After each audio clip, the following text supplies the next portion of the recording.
Let me tell you about this one play that everyone is kind of overlooking, and it's actually pretty simple.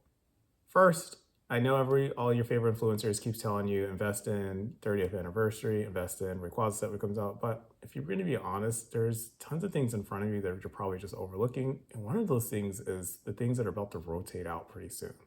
You've got four sets that are rotating out that are not specialty sets. You've got Twilight Masquerade, Stellar Crown, Temporal Forces, and Surging Sparks. And Twilight Masquerade is a set that people are just overlooking. And let me tell you why. Everyone knows that booster boxes is king when it comes to those types of set, right? For ignoring specialty sets. And there's no, let's put it this way. In this recent bull market, ETBs have outperformed booster boxes, right? And so long-term growth, booster boxes will probably always be king, but in this market, ETBs have done a great job of overshadowing them, right? And people are overlooking Twilight Masquerade ETBs. You can get them right now for about $105. In the booster box, it's about $365, which is kind of crazy. So it's one of the higher, the booster box is one of the higher in the block that's about to rotate out. You have Searching Sparks, which is good, but their ETB is about 130, with their booster box about 300. Stellar is about 170, with their booster box being about 355. And then you've got Temporal Forces with their ETB at 132, with their booster box around 330.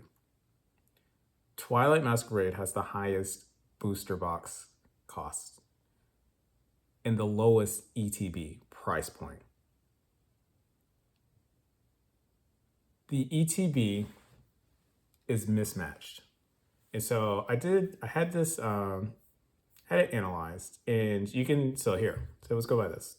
Twilight Masquerade, the ETB is only about 30% of the value of the booster box. The ETB for Temporal Forces is about 40% of the value of a booster box. Stellar Crown is about 43% of its booster box. And Surging Sparks ETB is about 45% compared to its booster box. And so Twilight Masquerade's ETB is significantly lower than all of the other ones that are about to rotate out, but it has the highest booster box price. There's a huge mismatch. Because of that, I think there's an opportunity to do a short-term play.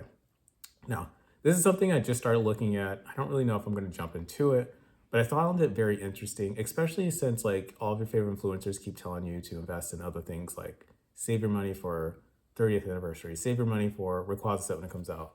But to be honest, you can save your money, you can get into those sets, but they're probably not going to move for about a whole year. These sets that I mentioned have done nothing but go up this year. If you look at the TCG price points for all of these, you'll see nothing but trajectory, just slope going up with these. And they're going to probably continue to go up based on history when these rotate out early next year, right? We saw not Prismatic. We saw 151 do this. We saw Paldean Fate. We saw the whole block just shoot up once everyone realized they're probably not going to reprint this anymore. Now, there's a possibility that they will, right? There's no guarantee, but it's more likely than not. And people take that rumor and speculate that that's the end of that. And so they take their position, and there's less downfall, right? If they're not going to print anymore, you just take advantage of the demand of the supply in that moment, create more scarcity because now you have some of that product, and the price kind of goes up. So that's what we're kind of starting to see.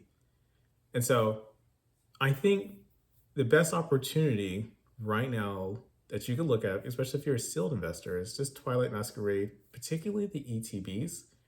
And if you can get a good deal on a case, that would make it a lot easier. But I think the case right now has a premium.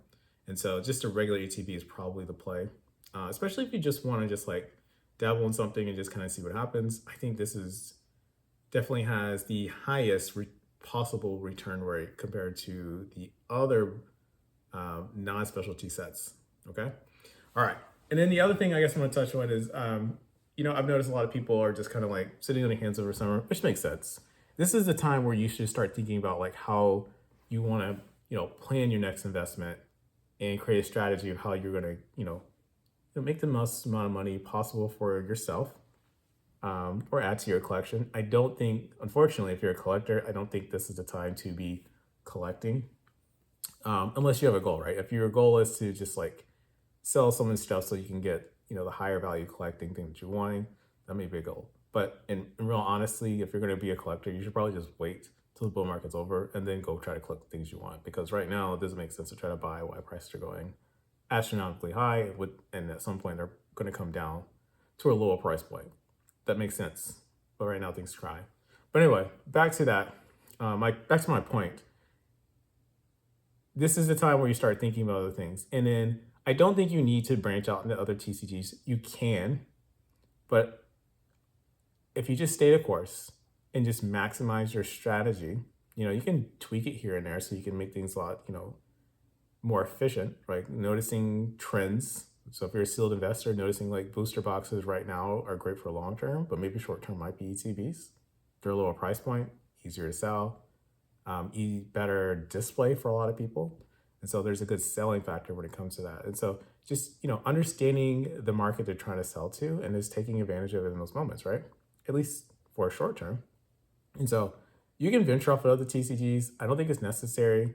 I do think it just causes distraction. I've mentioned this in a video before, like just stay the course, pick your lane, maximize that lane, and you'll be very successful. If you keep trying to dabble into everything because your influencer is doing it too, you'll just lag, you'll sell too early, or you won't invest in it. You'll just notice all the stuff that's happening around you, and you'll be very less fulfilled because you're going to notice other people are doing better than you. They're not. It's just going to feel that way. But if you just hone into your skills and just hold into your investment style, you'll probably do way better than what you think you can if you just stayed in your lane and just maximize that efficiency in your own time, in your own way.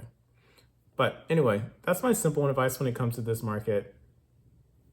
Like I said, Twilight Masquerade, I think it's overshadowed right now, overlooked, whatever word you want to say. Get you some ETBs if that's what you would like to do. Look at that, look at the price point yourself. Go on TCG. That's what I do when I think about a lot of these strategies. So it's definitely something that's on my mind, something I might dabble in. But other than that, thank you for your time.